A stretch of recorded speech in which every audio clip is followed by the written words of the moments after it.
ከጸበሉ በላይ የሆነ በሽታ የለም። ጸበል ይህን በሽታ ያድናል፣ ይህን በሽታ አያድንም አይባልም። በእግዚአብሔር ዘንድ መድኃኒት የሌለው በሽታ ልጆች ኤችአይቪ ምን በለው፣ ኢቦላ ምን በለው፣ ኮሮና ምን በለው፣ ካንሰርም፣ ግፊትም፣ ስኳርም፣ ጨጓራም፣ ኩላሊትም እንበለው እነዚህን ሁሉ በሽታዎች ነቅላ የምትጥልበት መድኃኒት ቤተክርስቲያን የኮንትራት አምልኮ መቅረት መቻል አለበት። ሐዘንና ደስታ ማጣትና ማግኘት የሚያፈራርቀው አምልኮት ከኛ መካከል ተስፋ መቁረጥ የኃጢአት ቁንጮ ነው። ወምኩሉ ያቺ ቀቢጸ ተስፋ ከሁሉም ተስፋ መቁረጥ የከፋ ነው። የሰው ኃይሉ ያለው በጉልበቱ ውስጥ አይደለም፣ በተስፋው ውስጥ ነው። ተስፋ የሌለው ሰው ጉልበት እንኳን ቢኖረው መራመድ አይችልም። ጉልበት አልቆ ግን በተስፋ መራመድ ይቻላል። ባይኖረን ከአባት በላይ አባት መድኃኔዓለም አለልን። እናት ባትኖረን ከእናት በላይ እናት ድንግል ማርያም አለችልን። ወንድም ባይኖረን መላእክት አሉልን። አጎታክስ ባይኖረን ጻድቃን ሰማዕታት አሉልን። ከሐኪም ቤት ስንወጣ ተሽሎን ነው ምንወጣ። መድኃኔዓለም ሲፈውሰን ግን ድነን ነው ምንወጣ። ከሐኪም ቤት ስንወጣ ቀሪ በሽታ ያጣንም። መድኃኔዓለም ሲፈውሰን ግን ቀሪ በሽታ የለብንም። ከሐኪም ቤት ስንወጣ ተደግፈን ነው ምንወጣ። ከእግዚአብሔር ሲፈውሰን ግን ቀጥ ብለን ነው ምንሄደው። ከሐኪም ቤት ስንወጣ ባልጋ ነው ምንወጣው።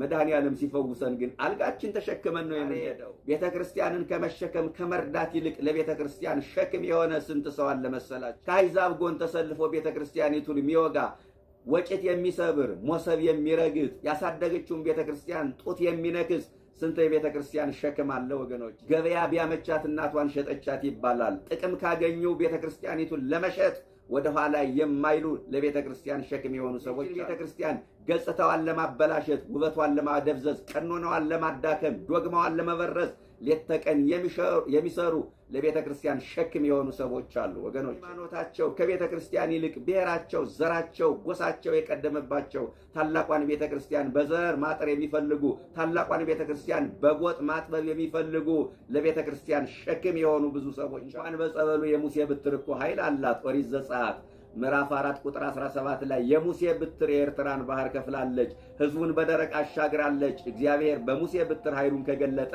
በጸበሉ ላይ ኃይሉን መግለጥ የሚጠቁ መቁጠሪያ የሚሸጡ ማስታወቂያ የሚያስነግሩ ሰይጣን የተናገረውን በካሴት ቀድተው የሚያስደምጡ ሐሰተኛ አጥማቂዎች የበዙበት እግዚአብሔርን አምነው ከመፋቀር ይልቅ ሰይጣንን አምነው የተጣሉ ሰዎች አሉ።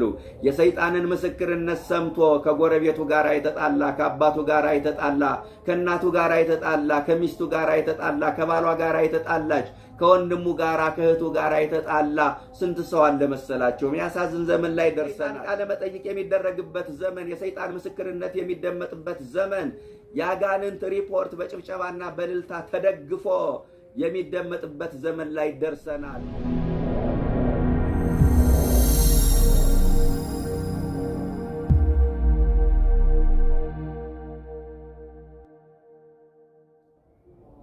በስመ አብ ወወልድ ወመንፈስ ቅዱስ አሐዱ አምላክ አሜን። የእግዚአብሔር ልጆች፣ የመብርሃን ባለሟሎች፣ የቅዱሳን አባቶቻችን ወዳጆች እንደምን አላችሁ? ሰላም እግዚአብሔር ከሁላችን ጋር ይሁን። ወሶቢያ ነሳ አራቱ ሆረ፣ ያን ጊዜ አልጋውን ተሸክሞ ሄደ። የዮሐንስ ወንጌል ምዕራፍ 5 ቁጥር 9 ላይ ተመዝግቦ የምናገኘው ኃይለ ቃል ነው። በዚህ ኃይለ ቃል የአራተኛውን ሳምንት ቅዳሴ ላይ የሚነበበውን የመጻጉዕን ወንጌል እግዚአብሔር በረዳን መጠን ለተወሰኑ ደቂቃዎች እንማማራለን። ይህ ሳምንት ስያሜውን ያገኘው መጻጉዕ በሚባል ግለሰብ ነው። መጻጉዕ ማለት ልምሾ ድውይ እንደማለት ነው። ጌታችን ኢየሱስ ክርስቶስ በደዌ ዳኛ ባልጋ ቁራኛ ተይዞ የነበረን ሰው ሊፈውሰው እንደመጣ የምናስብበት ሳምንት ነው። በተለይ ደግሞ ቤተክርስቲያን ኢየሱስ ክርስቶስ ሕሙማነ ሥጋን በታምራት ሕሙማነ ነፍስን በትምህርት ሊፈውስ መምጣቱን በተለየ መልኩ የምታስብበት ሳምንት ነው። ወደ ወንጌሉ እንግባ። ወምድረዝ ኮነ በባሎሙ ለአይሁድ አርገ እግዚእ ኢየሱስ ኢየሩሳሌም ወበውስተ ኢየሩሳሌም ምጥማቃት ዘጵሩጳጥቄ ዘውቱ ቀላያ ባግ ወይብልዋ ስማ በዕብራይስጥ ቤተሳይዳ ወባቲ አምስቱ ሐዋርያት ይላል። ጌታችን ኢየሱስ ክርስቶስ ባለ ፋሲካን ለማክበር ወደ ኢየሩሳሌም ወጣ። በኢየሩሳሌም በበጎች በር አጠገብ በዕብራይስጥ ቋንቋ ቤተሳይዳ የምትባል አንዲት መጠመቂያ ነበረች ይላል። ይቺ ቤተሳይዳ በግዕዝ ቤተሳይል ትባላለች። በአማርኛ ፈውስ፣ ምሕረት፣ ይቅርታ የሚደረግባት ስፍራ ማለት ነው። ወባቲ አምስቱ ሐዋርያት 5 መመላለሻዎች እርከኖች ነበሯት ይላል።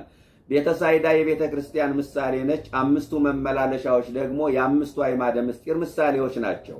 በሌላ አነጋገር የአምስቱ ጾታ ምዕመናን ምሳሌዎች ናቸው። ጾታ ማለት በዚህ ትርጉም ምድብ ወይም መደብ ተብሎ ይተረጎማል። ቤተክርስቲያን 5 ምድቦች አሏት። አንደኛው የአረጋውያን ምድብ ነው። ሁለተኛው የወጣቶች ምድብ ነው። ሶስተኛው የሴቶች ምድብ ነው። አራተኛው የካህናት ምድብ ነው። አምስተኛው የመነኮሳት ምድብ ነው። የአንደኛው የሽማግሌዎች ምድብ ነው አልኳችሁ። የሽማግሌዎች ፈተናቸው ደግሞ ፍቅረ ነዋይ ነው። ጉልበቴ ሲደክም ማን ይጦረኛል፣ ዓይኔ ሲፈዝ ጉልበቴ ሲደክም ማን ይጦረኛል፣ ማን ይረዳኛል በማለት ገንዘብ ይሰበስባሉ። በዚህ ምክንያት ድሆችን ከመርዳት ቸል ስለሚሉ የሽማግሌዎች ፈተናቸው ፍቅረ ነዋይ ገንዘብ መውደድ ነው። ሰው ገንዘብ ከወደደ ድሆችን መርዳት ስለማይችል ማለት ነው። ሁለተኛው ምድብ የወጣቶች ምድብ ነው። የወጣቶች ፈተናቸው ዝሙት ነው። ማንኛውም ወጣት የሚፈተነው በዝሙት ስለሆነ ማለት ነው።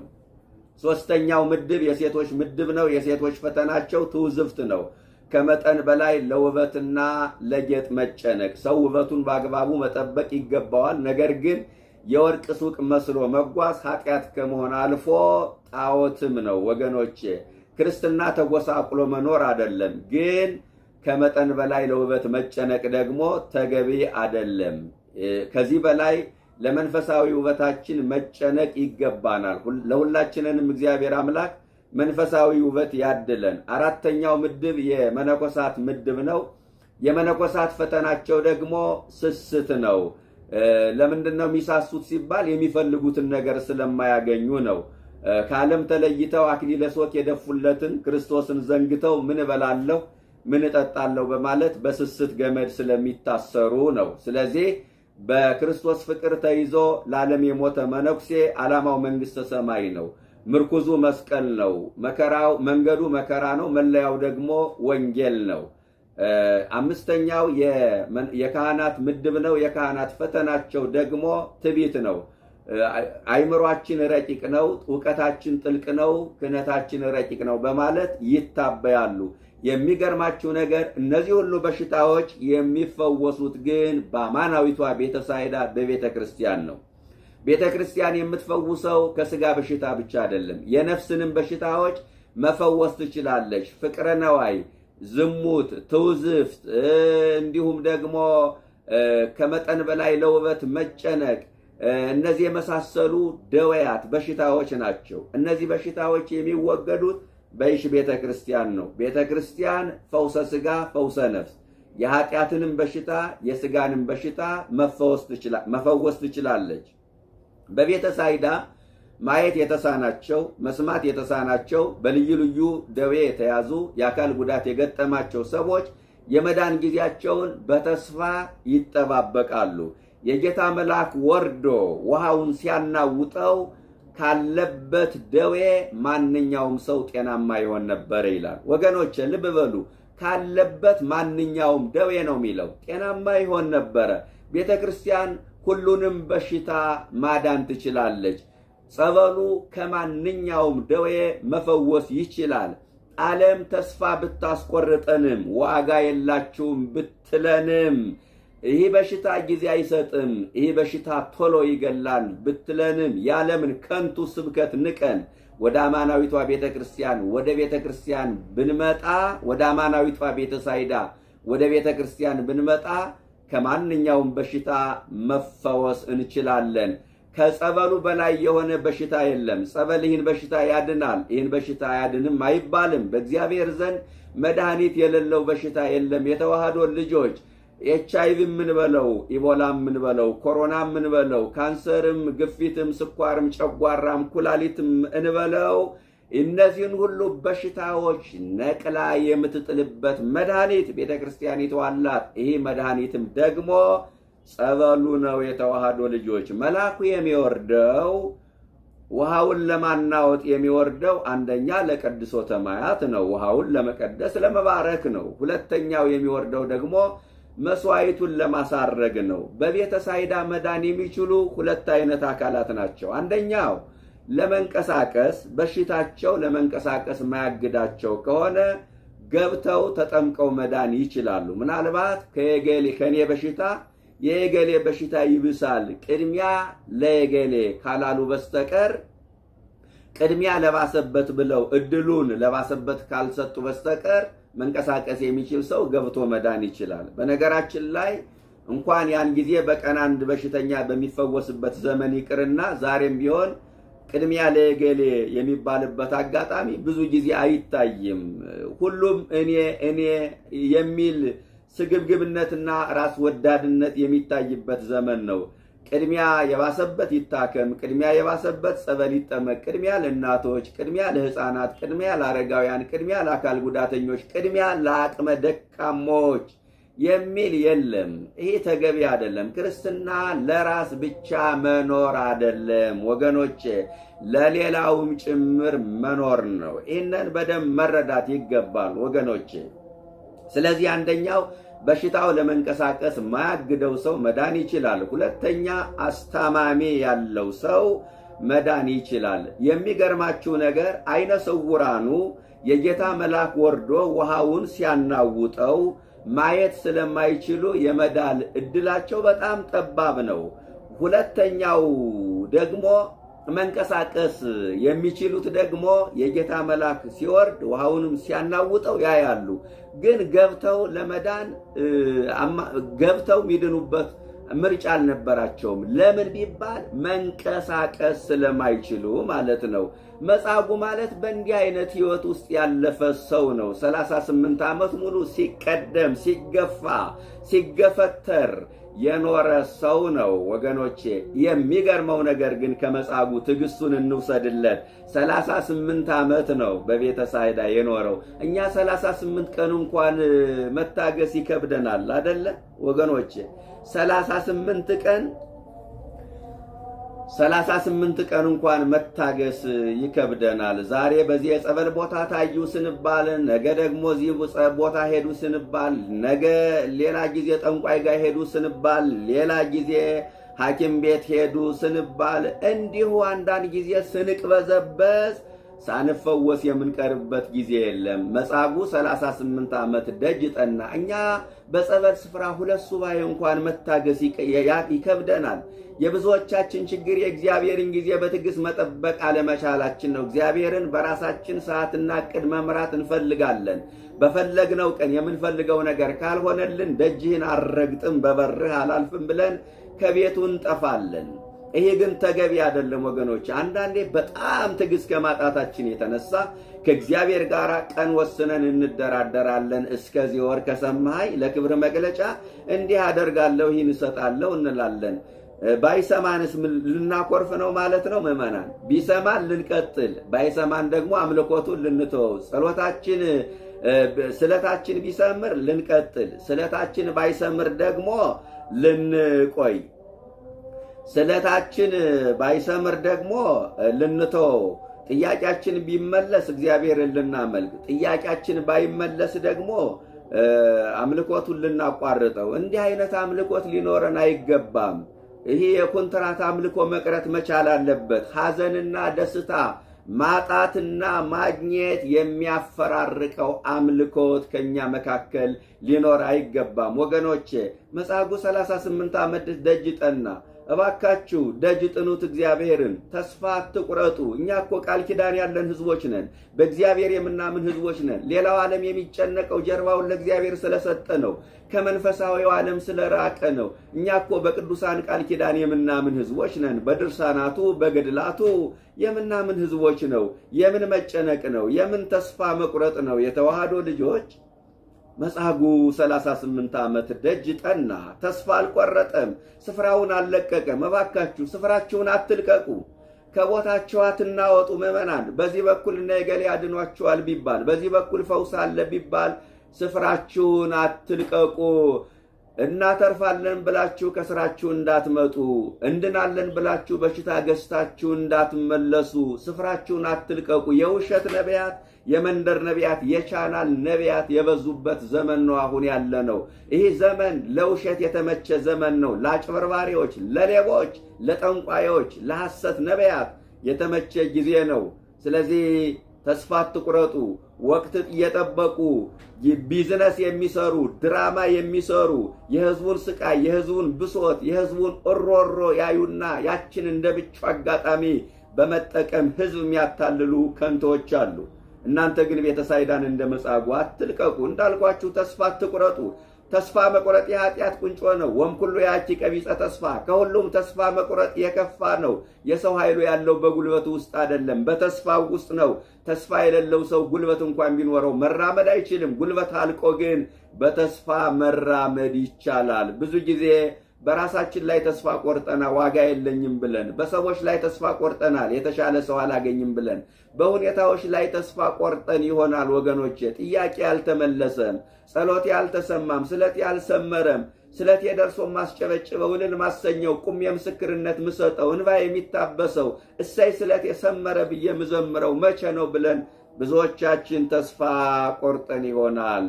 ከመጻጉዕ ተስፋ ለመቁረጥንና ትዕግስትን እንማር። ከ38 ዓመት በኋላ የድንግል ማርያም ልጅ ኢየሱስ ክርስቶስ ወደ መጻጉዕ መጣ። አስታማሚ ወደ ሌለው፣ ጠያቂ ወደ ሌለው፣ አገላብጦ የሚያስተኛ ከፍ ዝቅ የሚያደርገው ወደ ሌለው፣ ውሃ ቀርቶ የሚያጠጣው ወደ ሌለው ወደ መጻጉዕ መጣ። የብቸኞች አባት ነውና ወደ ብቸኛው ወደ መጻጉዕ መጣና ልትድን ትወዳለህ አለው። ይገርማል። ልትድን ትወዳለህ አለው። አስወድዶ አስፈቅዶ ማድረግ ልማዱ ነውና ያን ጊዜ መጻጉዕ ጌታ ሆይ አለ። ትትናው ይገርማል። ብዙ ጊዜ በሽተኛ አመሉ ይከፋል ይባላል። ሰው ህመሙ በበረታ ቁጥር በሰውም በእግዚአብሔርም ላይ የምሬት ቃል ይናገራል ይባላል። መጻጉዕ ግን ጌታ ሆይ አለ አልቤ ሰብ ሶበ ይታወክ ማይ ያወርደኒ ወይደኒ ውስተ ምጥማቃት ወሶበ መጽአ ነባይድ ይቀድመኒ ወሪደ አለ መጻጉዕ። ሰው የለኝም፣ ውሃው በተናወጠ ጊዜ እጄን ይዞ ወደ ውሃው ስቦ የሚጨምረኝ የለም። እኔ አዝግሜ እስከምወርድ ድረስ ሌላው ቀድሞኝ ይወርዳል አለ። ሰው የለኝም ብሎ የ38 ዓመት ብሶቱን ተናገረ። ሌላው ቀድሞ ይወርዳል ብሎ ደግሞ እየቀደሙ የሚገቡ ሰዎችን አስታወሰ። ሰው የለኝም አለ መጻጉዕ። ዛሬም እንደ መጻጉዕ ሰው የለኝም የሚሉ ድምጾች በርክተዋል። በእውነት ዳኛ ድልቶባቸው፣ ፍርድ ተጓድሎባቸው ሰው የለኝም የሚሉ ብዙ ናቸው።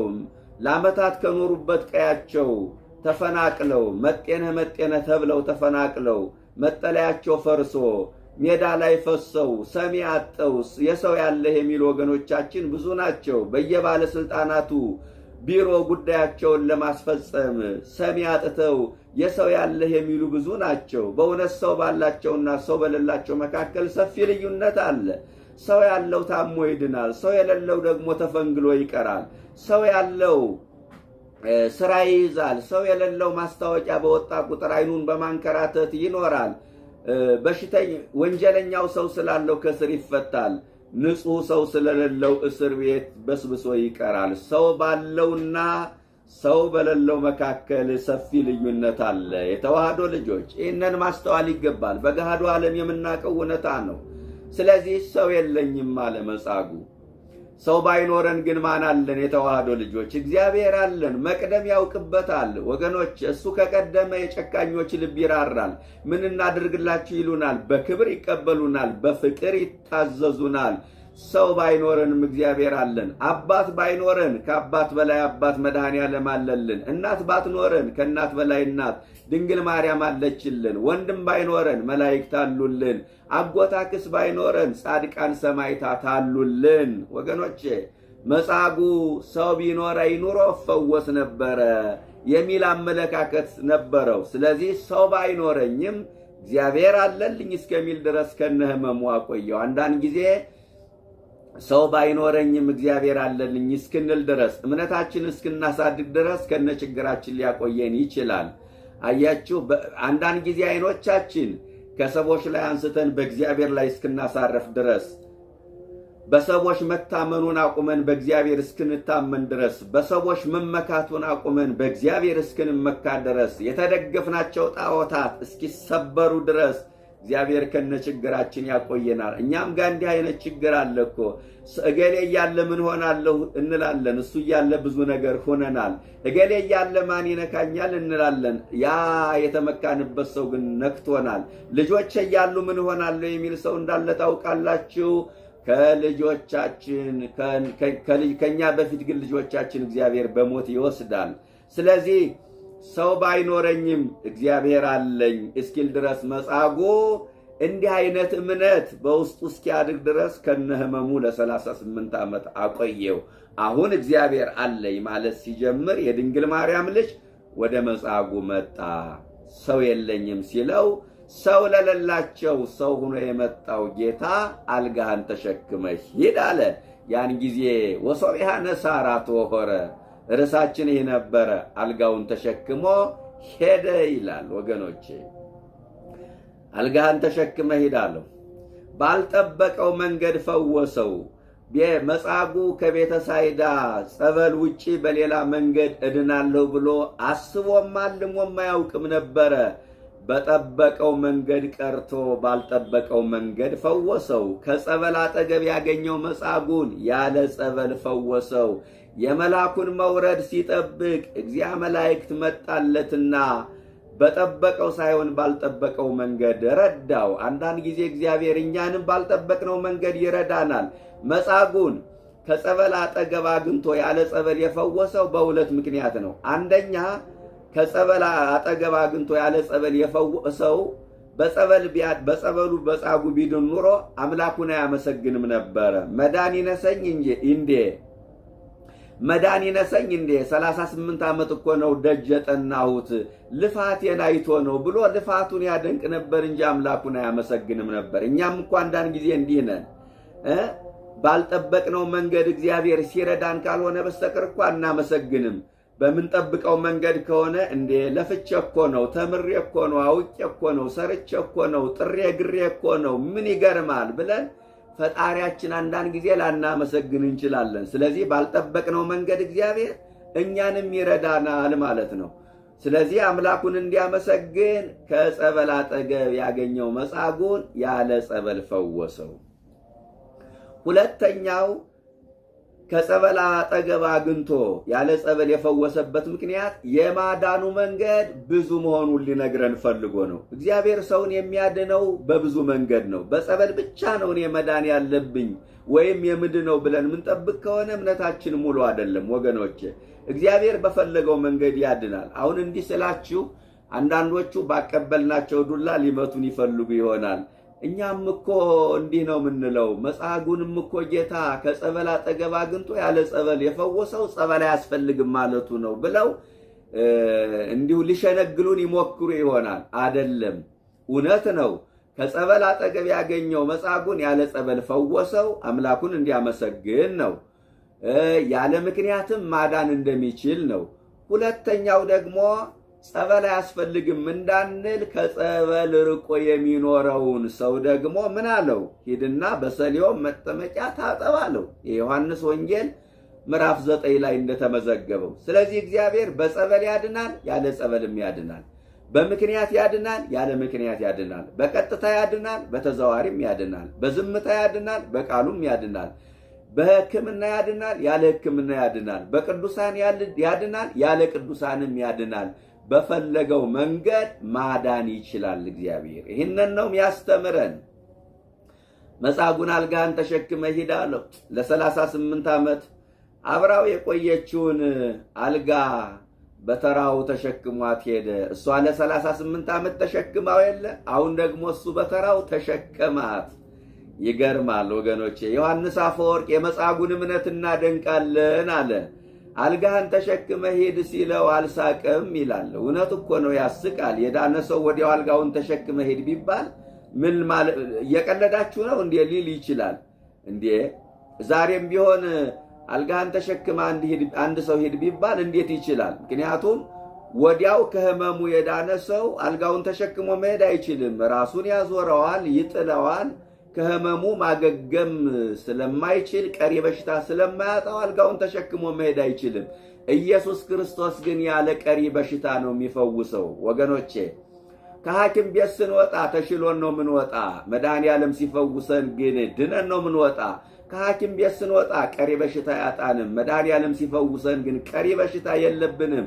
ከሐኪም ቤት ስንወጣ ተደግፈን ነው ምንወጣ። ከእግዚአብሔር ሲፈውሰን ግን ቀጥ ብለን ነው የምንሄደው። ከሐኪም ቤት ስንወጣ በአልጋ ነው የምንወጣው። መድኃኔዓለም ሲፈውሰን ግን አልጋችን ተሸክመን ነው የምንሄደው።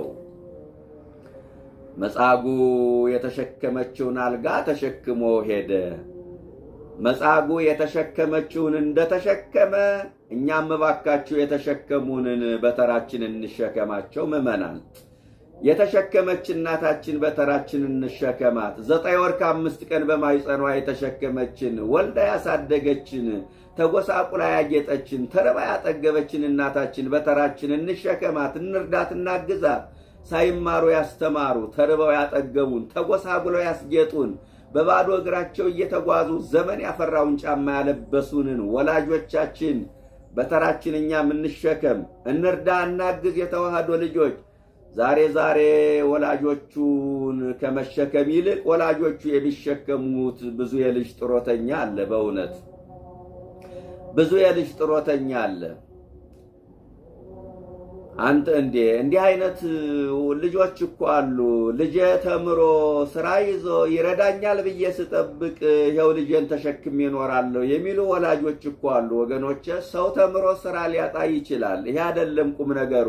የሥነ ምግባር ጉድለት ገጥሟቸው ልጆቻቸውን ተሸክመው የሚኖሩ ወላጆች አሉ። አንተን ስወልድ ማይጸኔ ውሃ ሆኖ በቀረ የሚባልላቸው በየመንገዱ የሚላከፉ በሐሺሽ በመጠጥ የደነዘዙ በሥነ ምግባር የዘቀጡ እናቱን በጥፊ የሚመታ በአባቱ ላይ ሚዝት ስንት ልጅ አለ። ይህንን ተሸክመው የሚኖሩ አሉ። በጣም ያሳዝናል። እንዳልኳችሁ ሰው ተምሮ ስራ ሊያጣ ይችላል። የሥነ ምግባር ጉድለቱን ተሸክመው የሚኖሩ ወላጆች አሉ። ስለዚህ ወላጆቹን በመሸከም ፈንታ ለወላጆቹ ሸክም የሆነ ስንት ሰው አለ መሰላችሁ? የተሸከሙንን ወላጆቻችን እኛም ተምረን ለቁም ነገር ስንበቃ እንርዳቸው፣ እናግዛቸው። የተሸከመች ሀገራችን በተራችን ልንሸከማት ይገባል። የተዋህዶ ልጆች የተሸከመች ሀገራችን በተራችን እንሸከማት፣ እንርዳት። አንድ አባባል አለ፣ ሀገሬ ለኔ ምን አደረገችልኝ ከማለት እኔ ለሀገሬ ምን አደረኩላት በል የሚባል ነገር አለ። እውነት ነው። እኛ ለሀገራችን ድርሻችን መወጣት መቻል አለብን። ሽማግሌዎች በምክራቸው፣ ካህናት አባቶች በጸሎታቸው፣ ወጣቱ በእውቀቱ ሀገሩን መሸከም ድርሻውን መወጣት መቻል አለበት። አሁን ግን ሀገሩን በመሸከም ፈንታ ለሀገሩ ሸክም የሆነ ስንት ትውልድ አለ መሰላችሁ? ለኔ ያልሆነች ኢትዮጵያ ትውደም የሚል ከሰዎች ጋር ተግባብቶ መኖር ያልቻለ፣ ሰላም የሌለው፣ ፍቅር የሌለው፣ ከሰዎች ጋር ተግባብቶ መኖር የማይችል የሀገር ሸክም የሆነ ስንት የቁም አስከሬን አለ መሰላችሁ? ጥላቻን ያረገዘ ለበቀል የሚሮጥ ወንድም ወንድሙን ለመግደል ቀን የሚጠብቅ ትውልድ አለ። እሱ የሀገር ሸክም ነው። አንገት እየቆረጠ እጅ እየቆረጠ ዋንጫ እንደበላ የሚጨፍር ትውልድ አለ። ይሄ የሀገር ሸክም ነው። የተዋህዶ ልጆች የሀገርን ሰላም የሚያደፈርስ፣ የሀገርን አንድነት የሚያናጋ፣ በሀገር ላይ እሳት የሚያቀጣጥል፣ በሀገር ላይ ቤንዚን የሚያርከፈክፍ ስንት የሀገር ሸክም አለ። ለሀገሩ የተቆረቆረ በመምሰል ቁስል እየነካ የግል ፍላጎቱን የሚያራምድ ስንት ለሀገር ሸክም የሆነ ሰው አለ ወገኖቼ።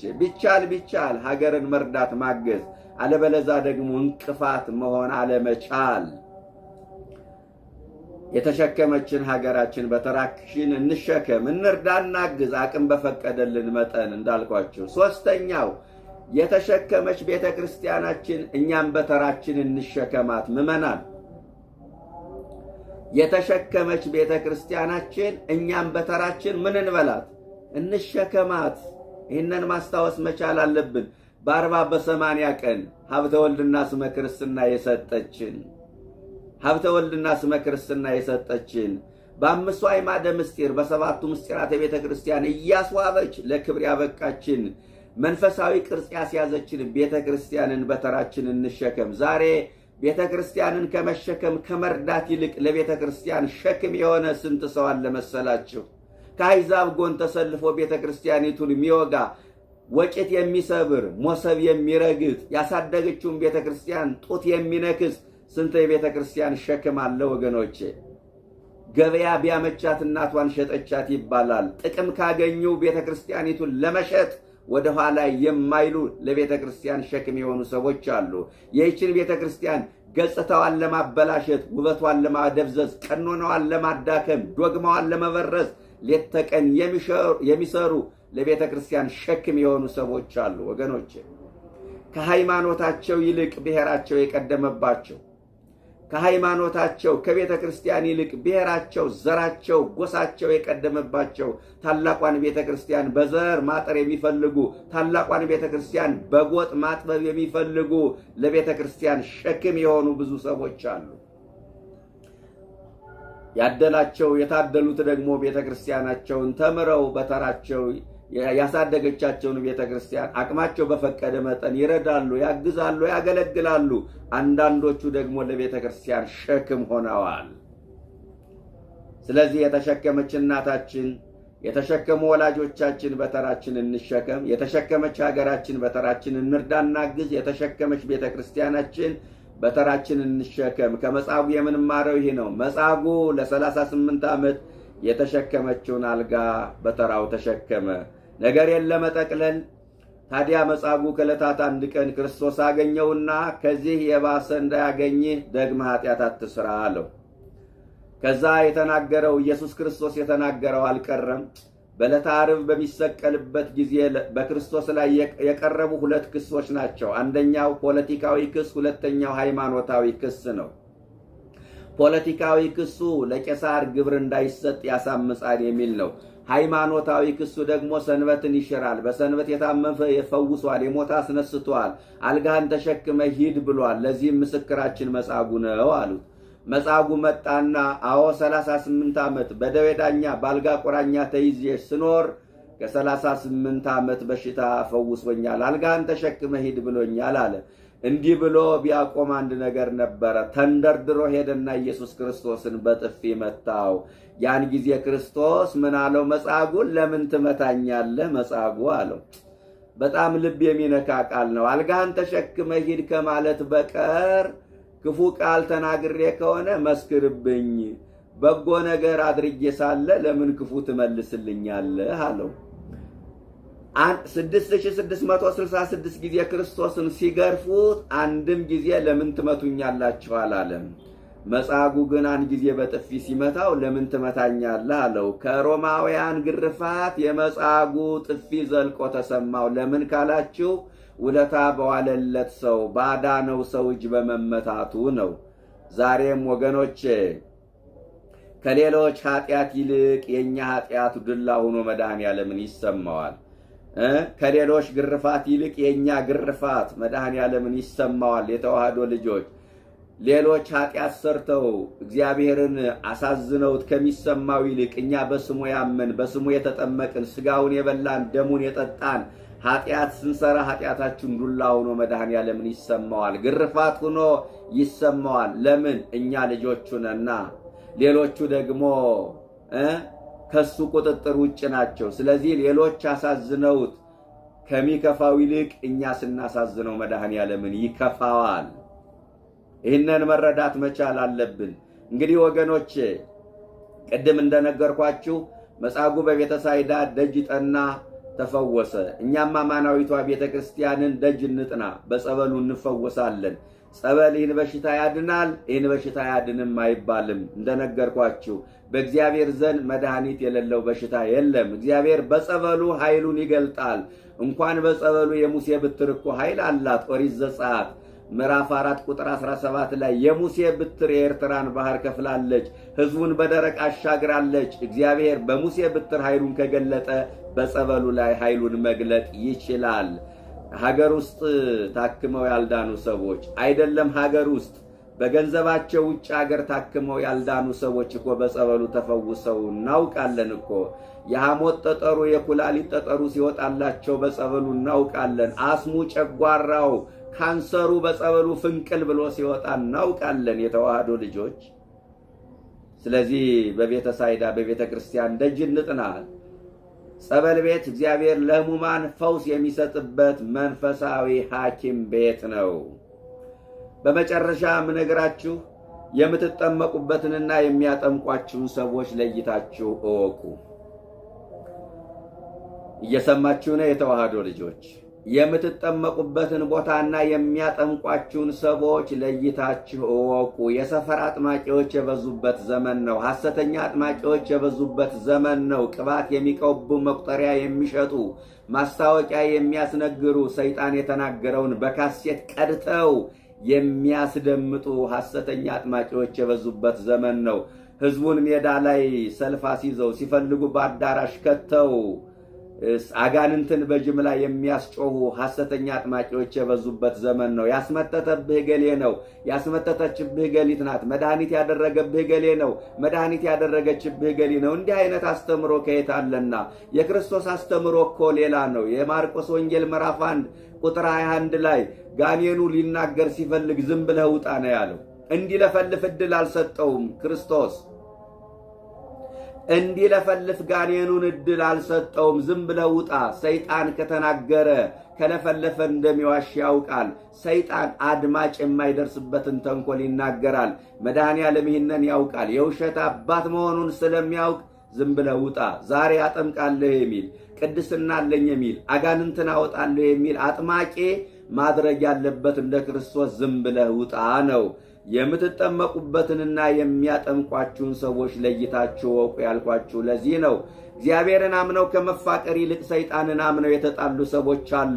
የሰይጣንን ምስክርነት ሰምቶ ከጎረቤቱ ጋር የተጣላ፣ ከአባቱ ጋር የተጣላ፣ ከእናቱ ጋር የተጣላ፣ ከሚስቱ ጋር የተጣላ፣ ከባሏ ጋር የተጣላች፣ ከወንድሙ ጋር ከእህቱ ጋር የተጣላ ስንት ሰው አለ መሰላቸው። የሚያሳዝን ዘመን ላይ ደርሰናል። ይሄ ለቤተ ክርስቲያን ትልቅ ፈተና ነው ወገኖች።